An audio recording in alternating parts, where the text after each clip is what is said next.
Le dimanche 3 septembre 1939, la Grande-Bretagne puis la France déclarent la guerre à l'Allemagne. Les églises de Laval sonnent le tocsin. Les hommes, âgés de 20 à 48 ans, doivent gagner au plus vite la caserne indiquée sur leur livret militaire. Laval comptait 2 casernes qui abritaient le 124e régiment d'infanterie, Corbineau et Schneider. Le 1er septembre, mobilisation. Les cloches sonnaient, c'était le signe que la mobilisation était déclenchée. Il y avait 3000 hommes au 124, c'était extrêmement puissant. J'ai vu des groupes, des compagnies partir, prendre le train, mais enfin j'ai pas vu un régiment entier se mettre en mouvement, non, c'était pas comme ça. Il y a les épouses, il y a les enfants qui veulent voir leur père partir, puisque beaucoup quand même étaient des résidents lavallois, bien que Laval était beaucoup plus petit que maintenant.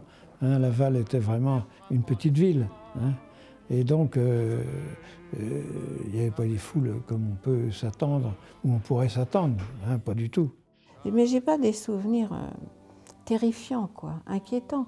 Les gens étaient plutôt confiants. Ils partaient, je dirais pas la fleur au fusil, mais pas inquiets. À Noël, on est revenu, c'est pas grave, ça. Ce qui était très dur, c'était les mamans qui s'accrochaient au cou des soldats parce qu'ils partaient, les grands-mères et tout ça. Et les enfants qui s'accrochaient au cou de leur papa pour les militaires qui partaient, c'était évidemment quelque chose de très, très, très dur. Ceux qui étaient mariés, c'était certainement encore plus dur pour eux, quitter femme et enfants. C'est mes amours, dis-toi quand tu penses à ta belle, elle m'aime avec fidélité, puisqu'elle m'aime, je n'aime qu'elle. Le 17 juin 1940, les Allemands entrent dans Laval. Même si elle s'attendait à leur arrivée, la population lavalloise est apeurée. C'est le début de 4 ans d'occupation. En juin 40, les Allemands sont arrivés à Laval. Il y avait l'exode. Les gens, c'était un petit peu la pagaille, et on cherchait des logements pour pouvoir les héberger. Et mes parents ont recueilli 2 jeunes femmes de l'Aisne, puisque c'était des gens de l'Aisne, qui sont restés quelques jours à la maison. J'habitais au 53 rue de Joinville. Mes parents tenaient le café-tabac qui est au carrefour de la rue d'Ernée. Et j'ai vécu toute l'arrivée des Allemands au premier étage. Bon. La journée du 18 juin, je l'ai passée au premier étage, à regarder défiler les camions, mais une file ininterrompue de camions. Et, entre-temps, je bidouillais le poste de radio pour essayer d'avoir des nouvelles, etc. Et à 18h, j'ai entendu, moi, général de Gaulle, j'invite les officiers, etc. Puis c'était brouillé, puis tout d'un coup inaudible, et puis tout d'un coup plus rien. Les Allemands sont arrivés pratiquement en même temps, quoi. Les premiers que j'ai vus passer au bas de la rue du Mans, là, en moto, c'était impressionnant, avec une espèce d'imperméable gris foncé, presque noir. Et puis alors, bon, ils défilaient dans la rue, alors au pas de doigts et ainsi de suite, quoi. Ça, c'était leur grand... ça leur plaisait beaucoup. Ali Allo, là, c'était surtout quand ils défilaient, ça. Ali Allo, voilà. Ali Allo, voilà. Ben oui, nous, ça nous faisait un petit peu de mal de les voir défiler comme ça dans les rues de la ville, n'est-ce pas?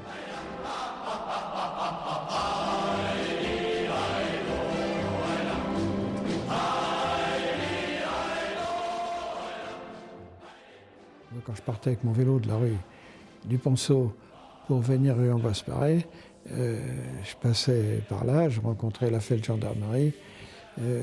Quand vous voyez les gars avec leurs plaques sur l'estomac, ils étaient moins méchants que les SS et moins méchants que la Gestapo, mais il fallait quand même pas leur faire un pied de nez.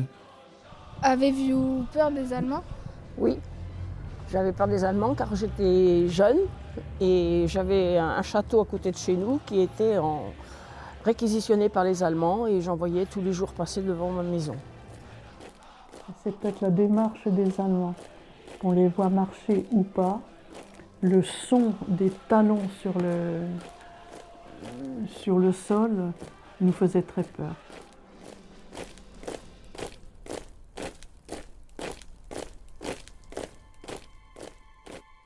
L'entreprise familiale était très surveillée par les Allemands.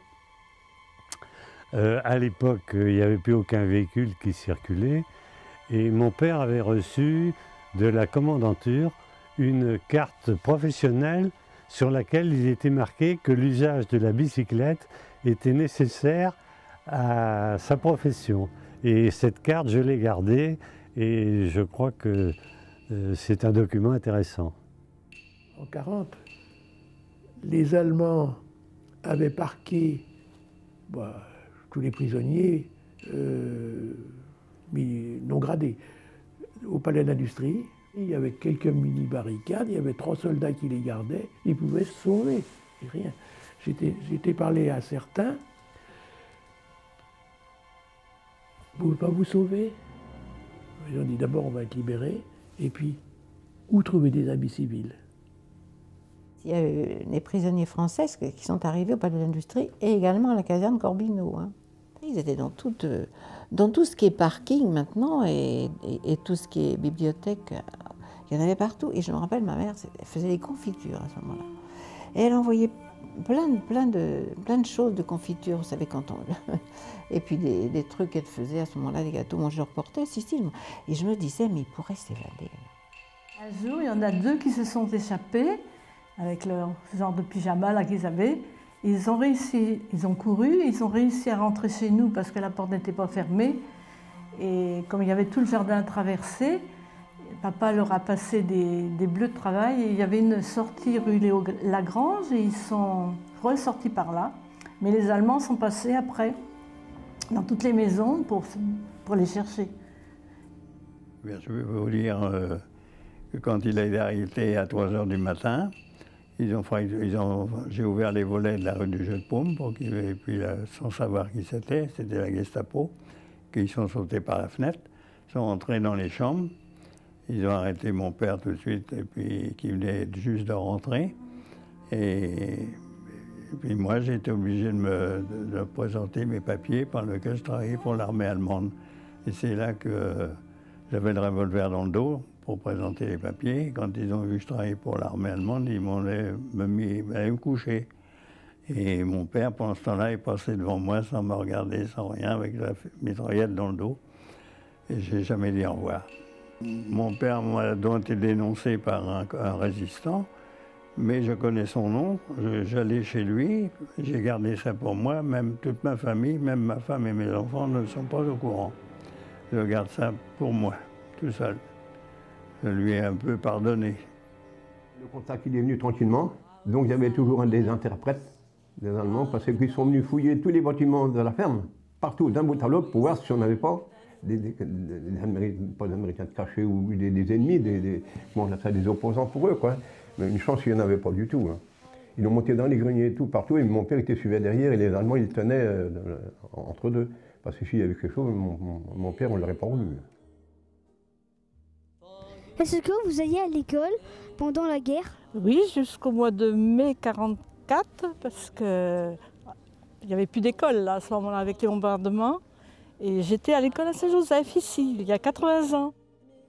La rue Magenta, l'école, le fond de la cour donnait au bas de la ligne de chemin de fer. Donc, comme ils mitraillaient les trains, on nous avait déplacés. Hein, parce que vraiment, c'était pénible d'aller depuis la rue de la Filature jusqu'à la rue d'Anvers.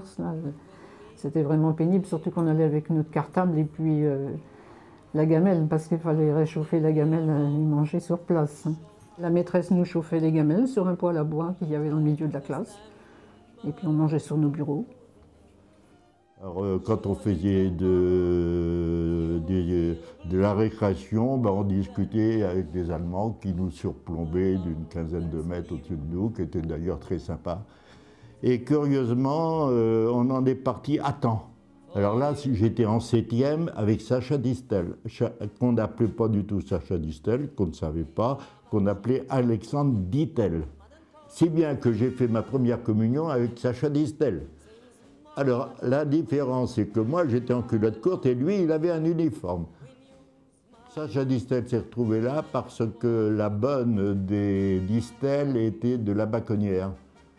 Et il n'était pas pensionnaire, il a été recueilli par un monsieur, je ne me rappelle plus le nom, qui habitait en face Immaculée, tout simplement.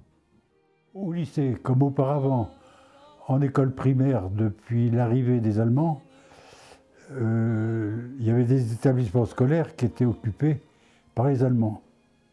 Au lycée de garçons, les cours pour les garçons avaient lieu le matin et les cours pour les filles l'après-midi. Le lycée était coupé en deux d'abord. Hein. D'un côté, il y avait les Allemands, de l'autre côté, nous. Le pauvre proviseur avait toujours des problèmes parce qu'on envoyait des cailloux dans les carottes chez des Allemands. Et ça allait souvent très mal. En fait, ils avaient pris à l'époque le petit lycée, puisque ça s'appelait le petit lycée. Ils avaient utilisé tous ces bâtiments-là. Ma mère, dès 1941, a fait partie de la résistance de Laval. Elle était en rapport avec M. Coste, inspecteur des contributions à Laval, qui était à l'origine de la résistance mayonnaise et qui était en rapport avec Londres. J'avais acheté d'occasion un petit poste de TSF avec un cadre pour écouter les Anglais. Et chez ma propriétaire, Ruelle des Cornetteries, de temps en temps, j'arrivais à capter les Anglais pour avoir des informations. Ma mère, elle prenait beaucoup la radio par le TSF et dans la maison, on voyait les gros postes avec des ampoules. Et ma mère, elle mettait un carton pour ne pas que les Allemands ils voient que ma maman, elle écoutait la radio. Et nous, on montait la garde dans la cour. On disait, attention, maman, en black arrive, et éteignait le poste. On aurait été mal pris. Hein. Ils ne voulaient pas qu'on sache qu'on ait contact avec n'importe quelle information. Puis alors, le couvre-feu à 10 h du soir. Alors, mes parents qui aimaient jouer à la coincée, et quand chez mon oncle, des amis venaient, où on allait, il fallait s'arranger pour être rentré avant 10 h. Je me souviens, une fois, on rentrait chez des amis un peu plus loin, rue Victor-Bressel, et puis arrivé un peu avant la rue d'Anvers, on aperçoit la patrouille qui arrivait en face. Alors, il était 10h15, 10h30, on s'est planqué dans une encoignure de porte là en haut de la rue d'Anvers. On a attendu sagement, en retenant notre souffle, que la patrouille soit passée pour repartir et rentrer chez nous.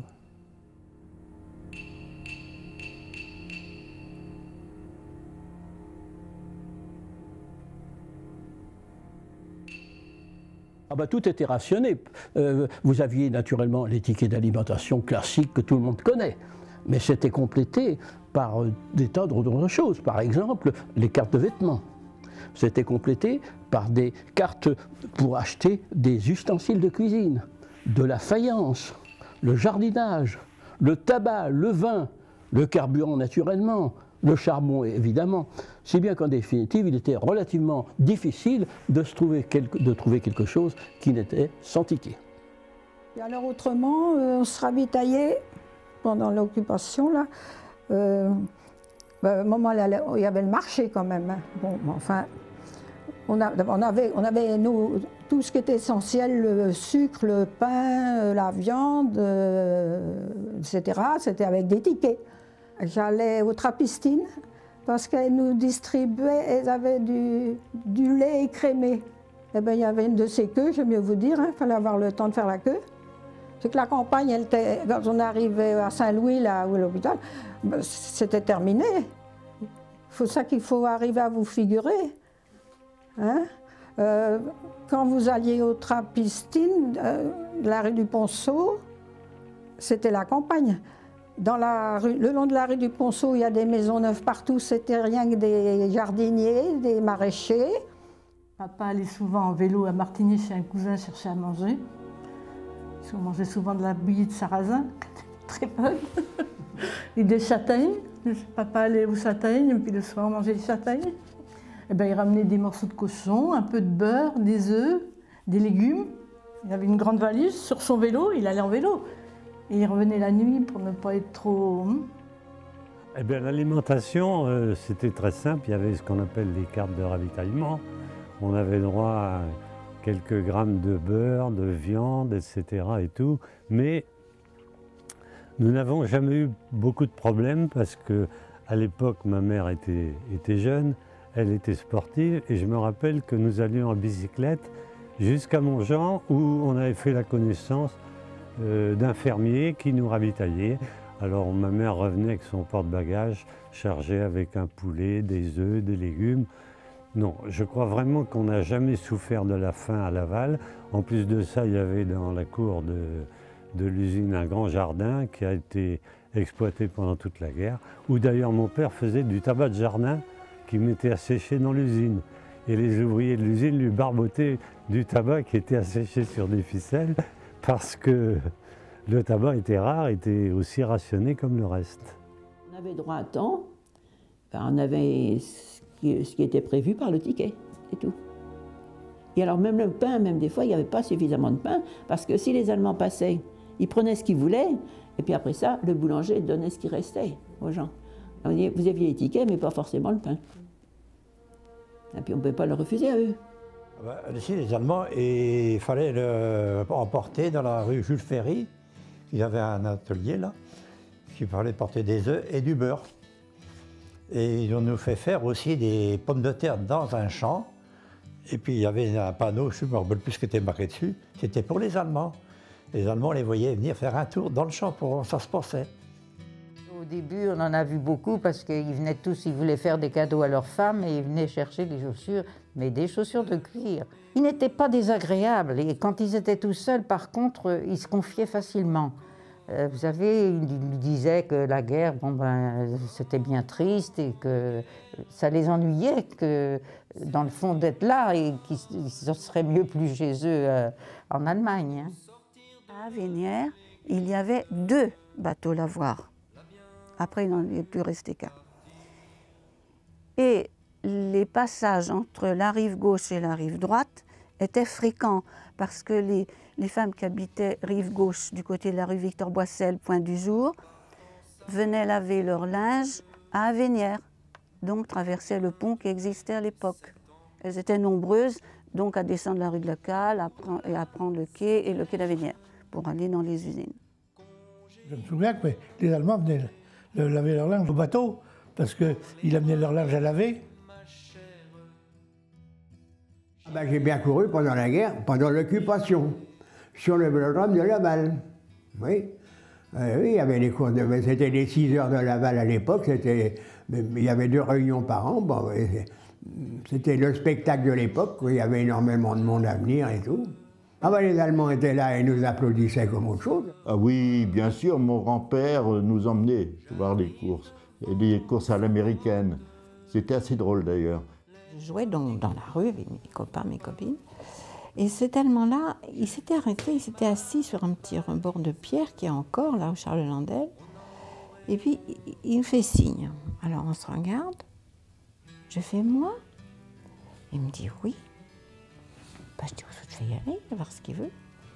Et alors, il m'explique, dans un mauvais français, qu'il avait...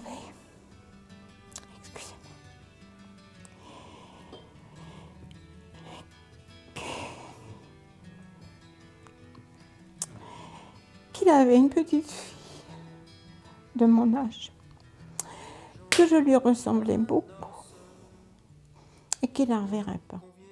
Est-ce qu'il y a eu un avion qui s'est crashé sur la cloche Absolument.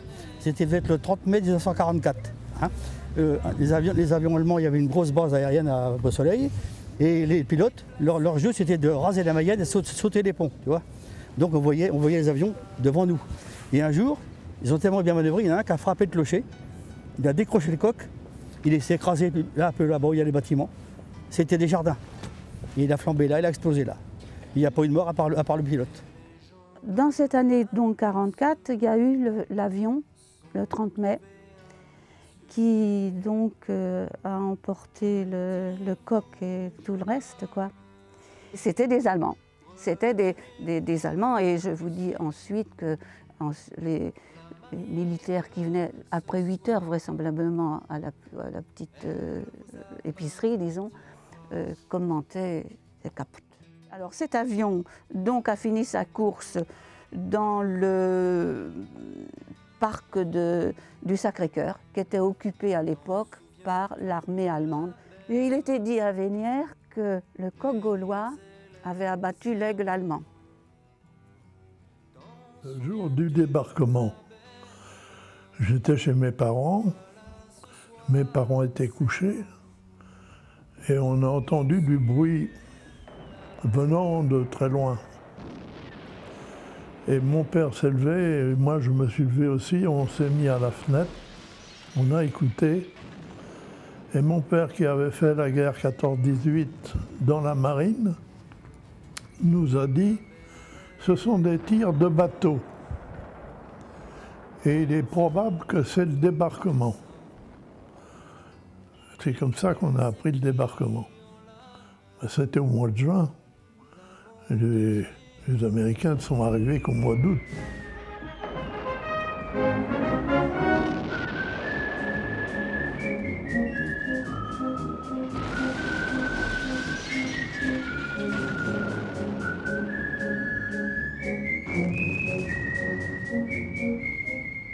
Dès le lendemain du débarquement en Normandie, les Alliés bombardent les voies de communication pour gêner les Allemands. Au cours de l'été 44, Laval va connaître 3 bombardements importants, le 7 juin, le 15 juin et le 24 juillet. Les informations sur la libération, si vous voulez, il y avait des petits papiers qui voltigeaient de temps en temps, il fallait les prendre, hein, parce que c'était les informations de la résistance, en fait. Il fallait surtout pas se laisser prendre. Le 7 juin, donc, premier bombardement de Laval, tout le quartier de la gare, des destructions. Le premier bombardement, on l'a appelé le bombardement de la gare. C'était le quartier de la gare qui était visé. Alors c'est là que les gens ont commencé à aller dans les abris. Y avait-il des abris dans le quartier de la gare lors des bombardements? Oui, il y avait. J'ai connu moi qu'un seul abri qui était là dans le quartier là et qui abritait principalement les employés de la gare quand il y avait des bombardements. Ils venaient se réfugier dans cet abri qui était extérieur. Et un jour, il y a une bombe qui est tombée et l'abri a été pulvérisé. Il y avait 7 employés de la gare qui ont été tués. Alors les gens du quartier étaient à même d'aller dans la cave du colonel Toutain, où il y a l'URSSAF là. Et quand il y a eu le bombardement, nous sommes allés au vieux château, non? Ah ben, la cave du vieux château, je vais vous dire que alors là, ça criait, ça pleurait, ça priait. Enfin voilà, c'était comme ça. Ou alors on ne disait rien, comme nous, mon frère et moi, on ne disait rien. On a eu la chance de passer le quartier du pont de Paris avant le bombardement. Et alors, au bombardement, on a fait comme ma femme, hein. On a regardé passer les avions. Bon, c'était la première fois, ça méritait un détour. Le premier bombardement, c'était la gare. Et on était tous dans la rue parce que les avions qui allaient nous bombarder, c'était magnifique. Dans le ciel, un beau soleil. Oh, qu'est-ce que c'était beau, qu'est-ce que c'était beau. Oh, puis d'un seul coup, dis donc, tous rentrés. Que j'ai vu là, placé comme j'étais, comme si j'étais aux premières loges d'un théâtre. Hein. Ça a été quand même le plus violent. Hein. Tout d'un coup, j'ai entendu des sifflements. Le bruit des avions était tellement habitué, on ne faisait plus attention. Par contre, ce sifflement-là, je ne l'avais jamais entendu. Puis après les explosions, il a fumé.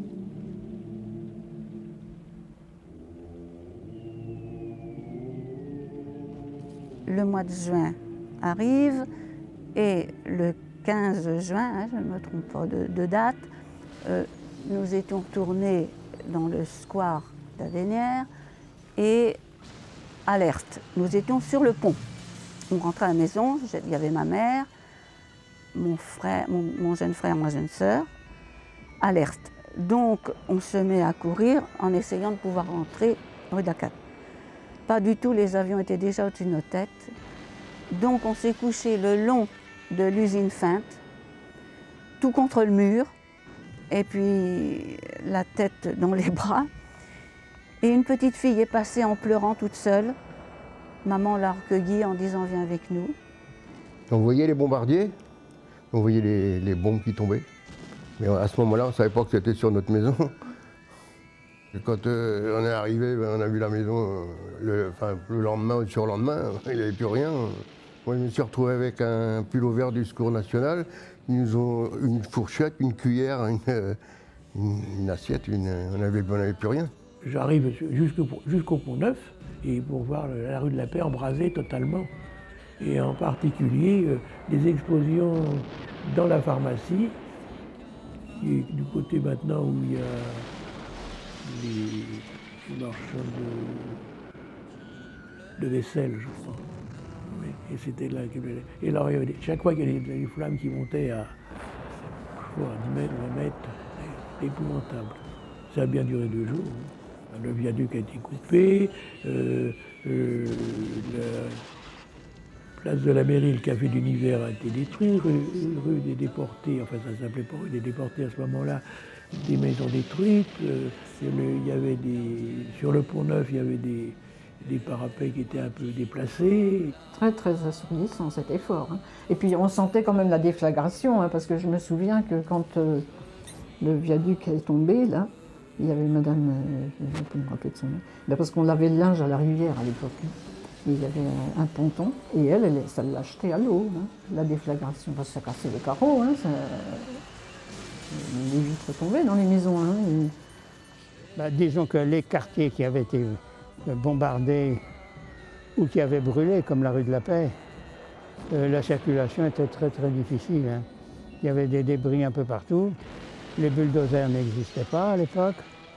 Hein, il fallait tout ça à la pelle, alors c'était pas évident hein, pour circuler. Dans la rue des Déportés, alors là, c'était pitoyable. Hein. Alors il y avait la librairie de la Pierre, alors qui était complètement en feu. Et c'est ça, alors c'était surtout cette... Parce que, alors après, plus j'arrivais du côté de la Croix-de-Pierre, alors il y avait moins, là, c'était peu de choses. Mais dans le centre-ville, oui. Et puis alors, également, de chaque côté des ponts.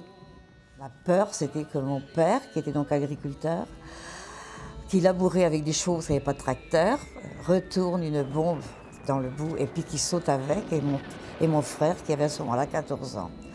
J'avais vraiment la peur de ma vie, et puis ça a duré un bon bout de temps. Elle a été longtemps à s'en remettre parce qu'il a fallu déblayer toutes les petites constructions qui avaient été écroulées et tout, remettre des machines en état et puis surtout revoir les programmes de fabrication et tout et adapter l'usine à ces nouvelles fabrications qu'on recherchait, qu'il n'y en avait pas encore, quoi. Quand ils ont bombardé le viaduc et puis notre maison chez Borel, on était à changer, on était en hauteur, on voyait les bombes tomber, maman disait « mais c'est chez nous là, c'est chez nous ». Et c'est vrai, papa a été voir après en vélo et il n'y avait plus rien.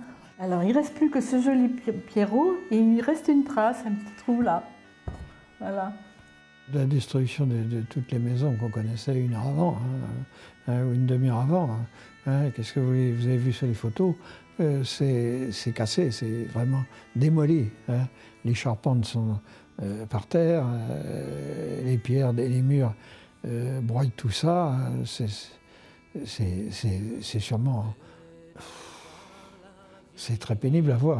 Hein. Au pont Aristide-Briand, dans toute la partie droite là, qui a été reconstruite, hein, la mère de mon beau-frère est morte dans la cave, hein, et il y a eu 6 ou 7 personnes à mourir dans la cave au pied du pont. Là. Ainsi qu'à ma bonne amie qui pleure pour son amoureux. Les Américains arrivent à Grenouille le 5 août. Après des combats intensifs, Ils gagnent le centre-ville de Laval le lendemain vers 15 h. Laval est libérée, c'est l'euphorie. La plupart des habitants se retrouvent devant l'hôtel de ville. Mon père a crié « Ils arrivent, ils étaient à Saint-Ouen-des-Toits ». Mais on s'est déjà mis sur la route, nous, parce qu'on cueillait des fleurs partout dans les jardins pour les acclamer. Hein. C'était quelque chose. Et donc, ils arrivaient avec leur char. Et moi, je suis montée sur le char d'un Américain. Il m'avait donné une petite paire de boîtons rouges.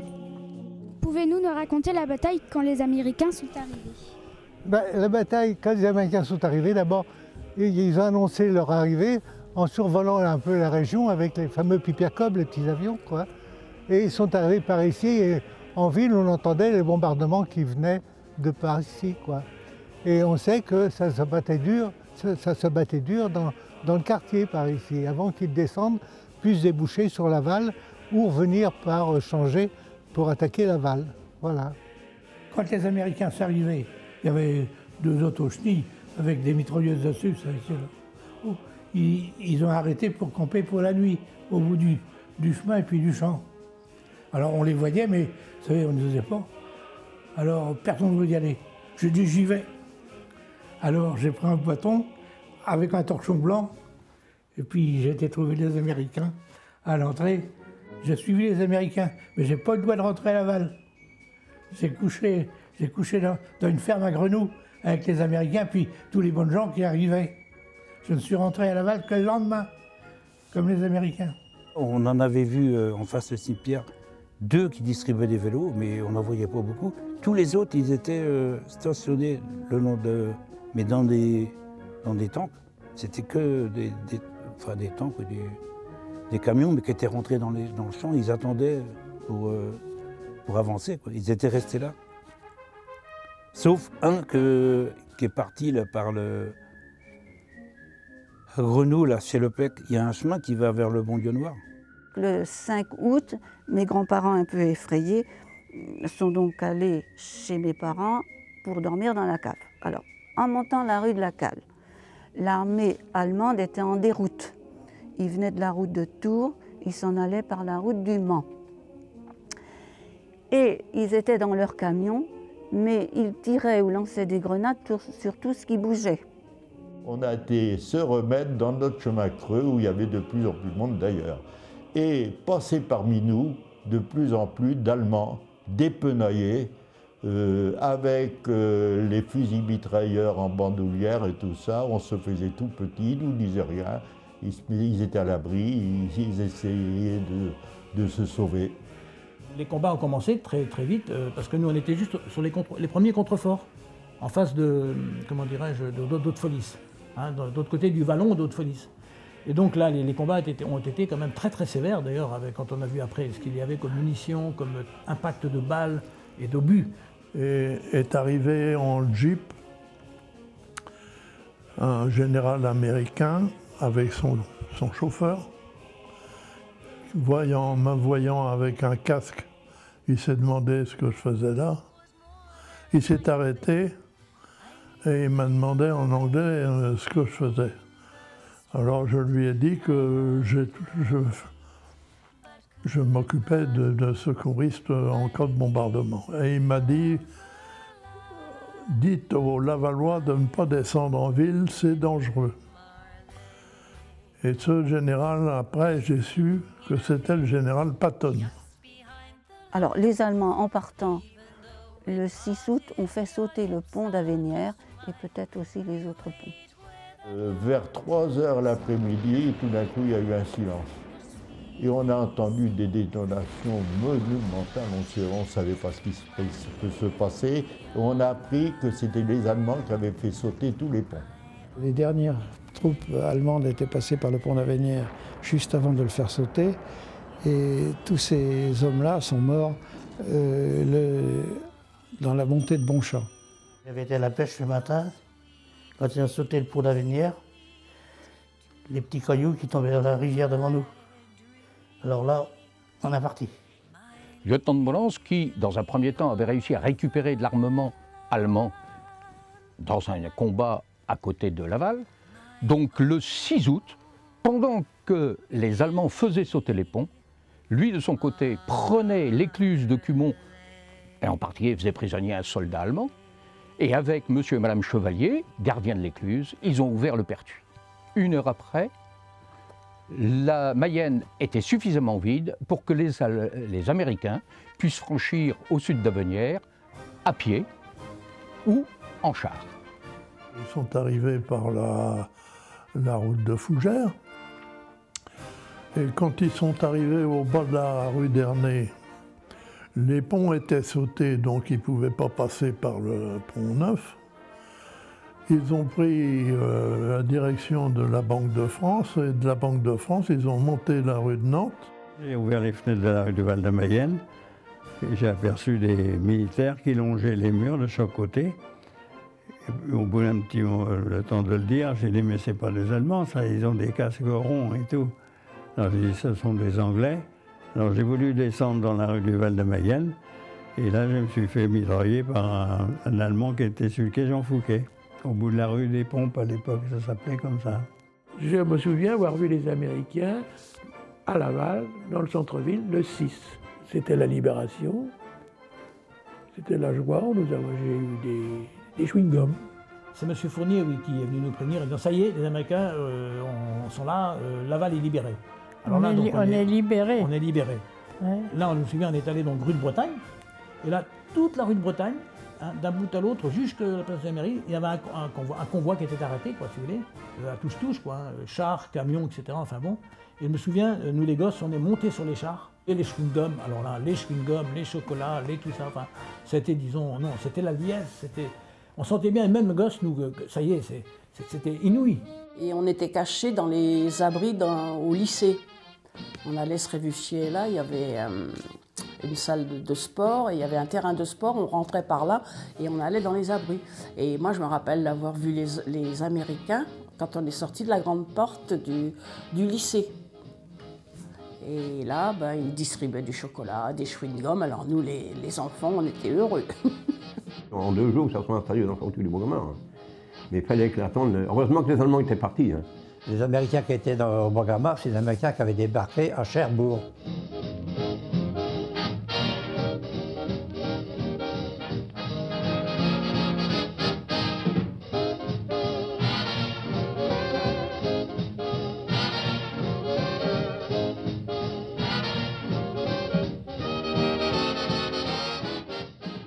Alors tout de suite, les Américains se sont organisés parce que tout de suite, ils ont mis des ponts, ils ont jeté des ponts sur la Mayenne et pour pouvoir passer eux aussi. Alors d'abord, il y a eu une passerelle et puis après, il y a eu des ponts qui ont été construits, plusieurs. Bon, ben, ils ont jeté un pont provisoire, là. Ben, tout ça, ça épatait, émerveillait les Lavallois quand on les voyait jetés pour traverser la rivière, là, ils avaient des grandes passerelles et tout. C'était presque une fête, quoi. Puis regarder passer les Américains arriver, à chaque fois, les Américains généreux avec les tablettes de chewing-gum, de bonbons, tout le bazar. Mais c'était un délire. C'était une ambiance terrible sur la place de la mairie. On chantait, on dansait. Oui, c'était vraiment la grande fête. Il y avait des drapeaux français à toutes les fenêtres et à notre portail, mon père avait mis son drapeau français. Voilà. Mais ce qui m'a horriblement déçue et fait du mal, c'est les femmes tendues. Ça, j'ai aperçu ça sur la place et je ne suis pas restée. J'ai vu des dames qui avaient été sur la place Hardy, là, et les gens criaient sur elles, et elles ont été tondues. Alors j'ai trouvé ça vraiment injuste, parce que parmi ces dames, eh bien, il y avait une dame qui avait été forcée de travailler avec les Allemands, si on veut, et elle a été dans ces femmes. Donc on est descendu, bien sûr, on était sur la place de la mairie. Et alors là, bien sûr, il y avait des joies, des cris de joie, enfin, etc. Quoi, ça, c'est évident. Hein. On n'avait jamais mangé de chewing-gum, c'était les premiers chewing-gums qu'on mangeait, qui lançaient. Voilà. On se jetait dans la foule à 11 ans. Mon père était content, il lui a ramené des cigarettes que les Américains, ils jetaient. Et puis ils nous distribuaient des chewing-gums. C'était... Ben oui, tout le monde les embrassait, toutes les femmes les embrassaient, c'était nos libérateurs. Hein. Tous les jours, on allait regarder les convois américains qui passaient et ils nous lançaient des boîtes de conserve, des petits paquets de cigarettes, et c'est là qu'on a fumé nos premières cigarettes. Nous l'appelons la Madelon, nous en rêvons la nuit, nous y pensons le jour. Ce n'est que Madelon, mais pour nous c'est l'amour. Quand Madelon vient nous servir à boire, sous la tonnelle on frôle son jupon, et chacun lui raconte une histoire à sa façon. La Madelon pour nous n'est pas sévère, quand on lui prend la taille ou le menton, elle rit, c'est tout le mal qu'elle sait faire. Madelon, Madelon, Madelon, un caporal au képi de fantaisie, s'en fut trouver Madelon un beau matin, et fou d'amour lui dit qu'elle était jolie. Le 8 mai 1945 est signé l'armistice mettant fin à la guerre. Laval reste cependant meurtri par le conflit. Les ponts sont à reconstruire et de nombreux Lavallois vivent encore dans les logements de fortune, appelés baraquements. Alors les baraquements, ils ont été construits juste après la guerre. Et j'avais un professeur de l'Immaculée qui s'appelait le Père Lézé, qui s'est occupé beaucoup de la population des réfugiés qui habitaient ces baraquements et qui étaient vraiment les gens malheureux de l'époque parce qu'ils n'avaient plus rien. Souvent le père était rentré, était encore en captivité et ces gens-là venaient de Saint-Nazaire ou de la région parisienne et ils ont beaucoup souffert et le Père Lézé s'est beaucoup occupé d'eux. C'est vraiment une figure lavalloise dont il faut parler.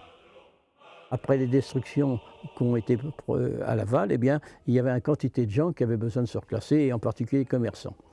Alors les commerçants, eux, je en parle tout de suite puisque je viens de le citer, on leur avait construit des baraquements sur la place de la mairie, devant maintenant ce qu'il y a une espèce de gare d'autobus qui était là, et là avait des baraquements, et c'est ainsi que beaucoup des commerçants de la rue de la Paix avaient trouvé asile.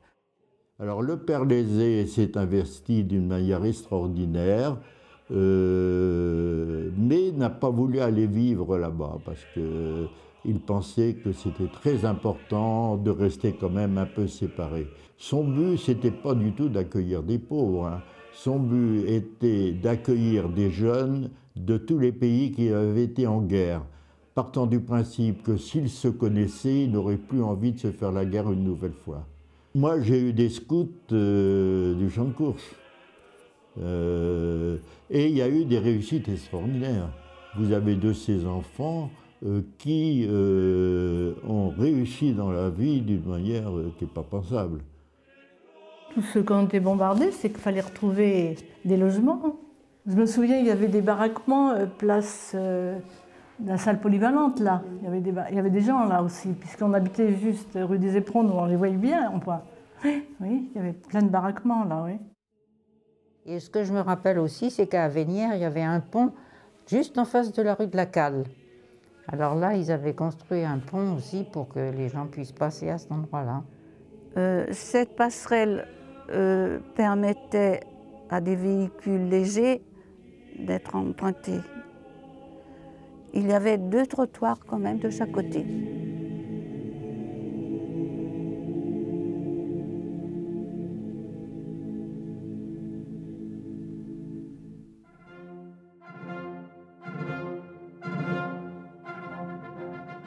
Alors le 22 août 1944, nous avons vu le général de Gaulle sur la place de la mairie, là, oui. Il a même parlé au haut de la mairie, là, ça, oui. Je me souviens bien, là. Je l'ai vu arriver à la mairie. De façon très précise, avec mes parents, j'étais en bas de la rue Souchy-Servinière. Donc, comme il est arrivé de la préfecture vers la mairie, je l'ai vu. Il était venu avec des personnalités, place de la mairie. Je me rappelle avoir été le voir et on avait acclamé, bien sûr. Et ce jour-là, il est apparu au balcon de la mairie Et il y avait une foule énorme partout. Toute la place de la mairie était remplie, la rue des Déportés maintenant, jusqu'au Pont-Neuf, exactement comme lors des événements récents du 11 janvier. Et il y avait un enthousiasme, il y avait vive de Gaulle, vive de Gaulle, vive de Gaulle. Des applaudissements, il disait presque adoré à ce moment-là.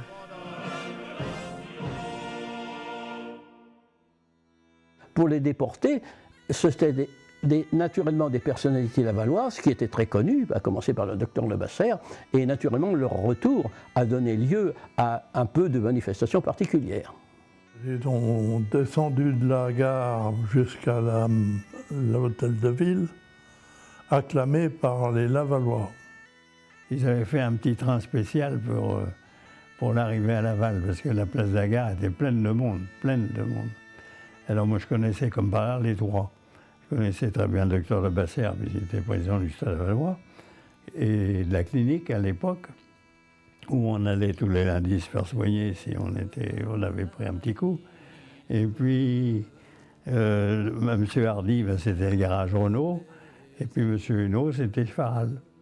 Les retours de prisonniers, enfin de Français, en retour d'Allemagne, bon, bah, c'était tous les jours, hein, de toute façon. Hein. Ça rentrait par avion à Paris, ça reprenait le train pour rentrer vers leur destination d'origine, donc pas de problème. Mais c'était pas délirant, quoi. Hein. Les gens n'étaient pas... les soldats français qui rentraient étaient pressés de rentrer chez eux. Je pense que mon papa est rentré en 1945.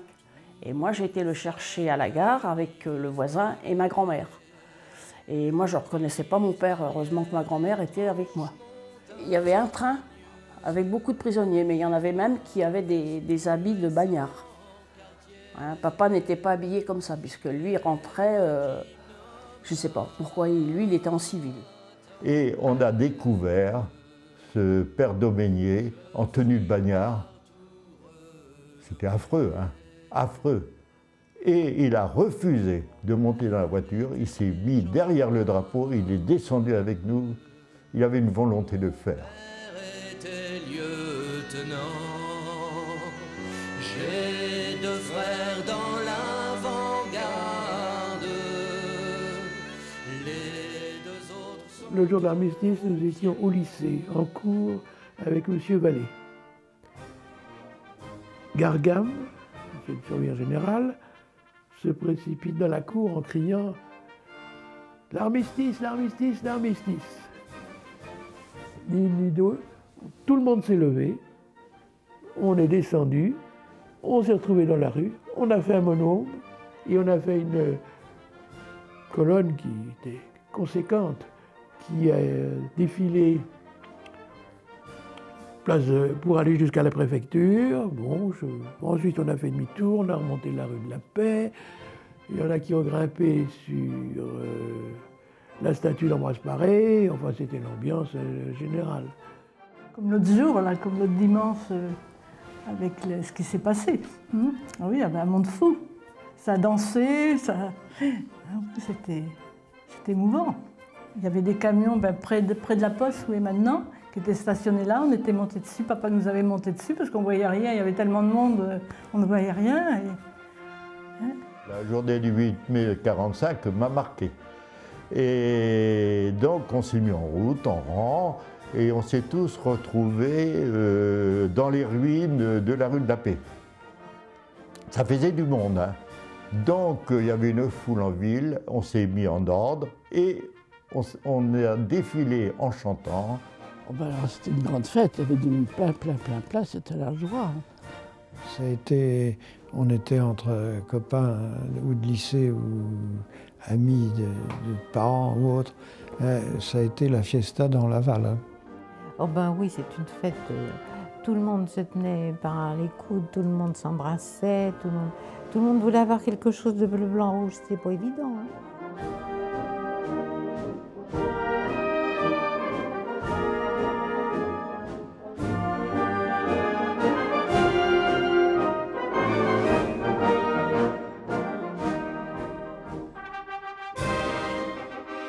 70 ans après, que pensez-vous des Allemands? Je ne sais pas si on peut leur en vouloir encore. Je crois que les mentalités ont beaucoup évolué et qu'il y a au contraire beaucoup de liens qui se sont créés entre la France et l'Allemagne.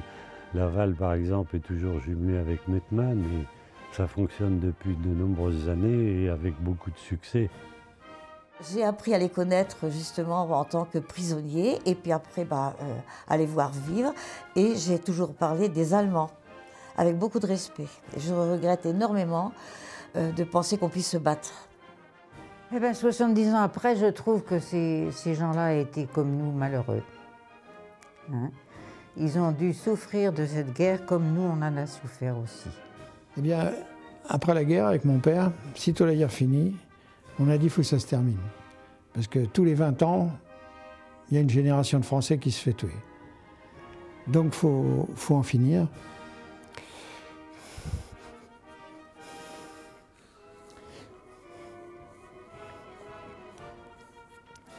Alors on a décidé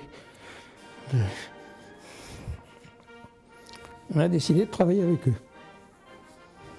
Si bien que on a pris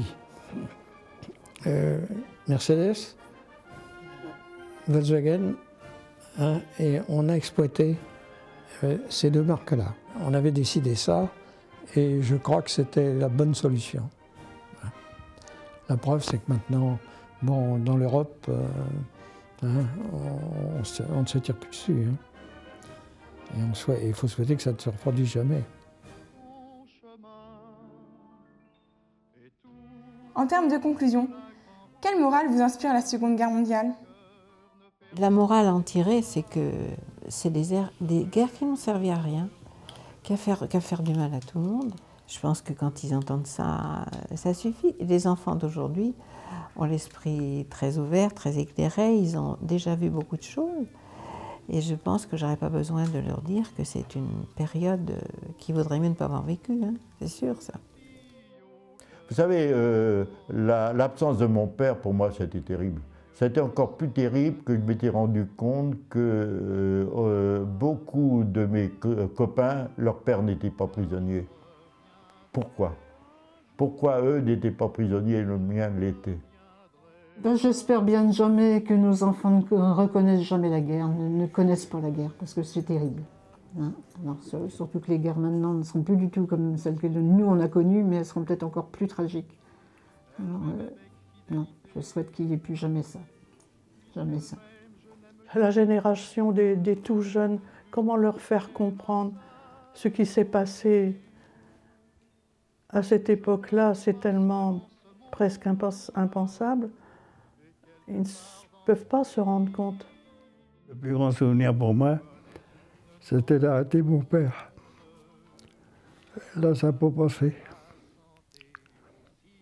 Et ça passe toujours pas.